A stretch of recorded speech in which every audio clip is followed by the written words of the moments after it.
사장님, 저희 몇 월 며칠 날 이사가 가능할까요? 이사업체에 절대 미리 말하면 안 되는 말인데요. 이 말 하는 순간 이사 비용이 훌쩍 올라갈 수도 있습니다.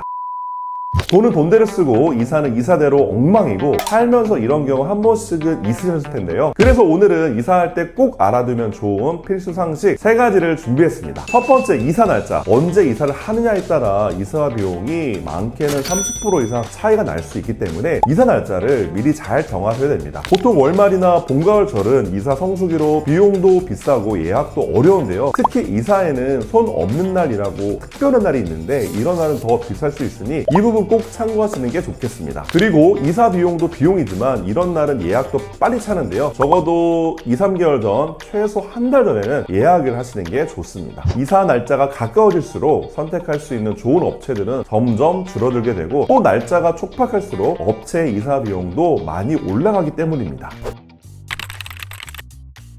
업체에 전화할 때도 주의사항이 하나 있는데요. 몇 월 며칠 날 이사 되나요? 이렇게 하시면 절대 안 됩니다. 고객님이 좀 급하다는 느낌이 들면 이사 업체는 견적을 비싸게 불러도 될 거라고 판단하기 때문에 일부러 높은 견적을 이야기할 수 있는데요. 이를 피하기 위해서는 몇 월 며칠 포장 이사할 건데 어디에서 어디로 갈 거고 집은 몇 평 정도인데 비용은 얼마인가요? 지금 비교하고 있습니다. 이런 식으로 구체적으로 물어보시는 것이 좋습니다.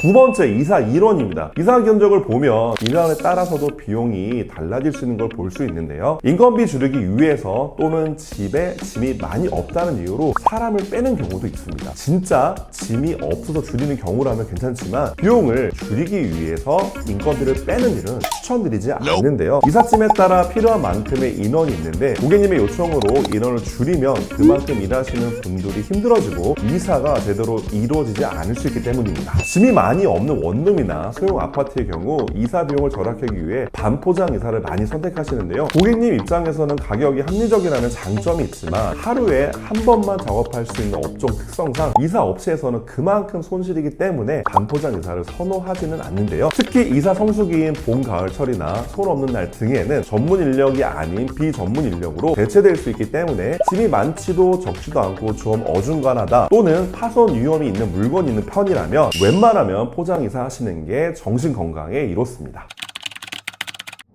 세 번째, 이사 업체입니다. 이사 업체를 선택하실 때 이사하던 살고 있는 집 주위에서 알아보시는 분들이 많은데요. 결론부터 말씀드리면 굳이 그러실 필요는 없습니다. 저희도 보면 출근할 때 회사가 멀어 힘든 것보다 퇴근할 때 집이 멀어서 힘든 게 더 크게 느껴지는 것과 마찬가지인데요. 이사 업체도 이사 나올 집과 이사 갈 집 간의 거리는 따져도 이사 나갈 집과 회사의 거리는 크게 안 따지기 때문인데요. 보통 30분에서 1시간 이내 거리에 위치한 업체 중 평판이 좋은 업체로 선정해 주시면 됩니다. 아무리 날짜를 잘 잡고 최대한 많은 인원으로 이사를 한다고 해도 제대로 된 업체가 아니라면 이사가 제대로 이루어지기 어렵기 때문에 사실 이 부분이 제일 중요하다고 볼 수 있습니다. 마지막으로 이사 쉽게 하는 팁이 있는데요. 이사하기 전에 큰 짐이나 버릴 물건은 미리 정리해 두는 것이 좋습니다. 특히 정수기나 인터넷 모뎀 같은 가전제품의 경우 이사 전에는 철거 비용, 이사 후에는 설치 비용, 이중으로 비용이 지출될 수 있기 때문에 이사와 함께 교체하실 경우 그만큼 비용을 절감할 수 있습니다.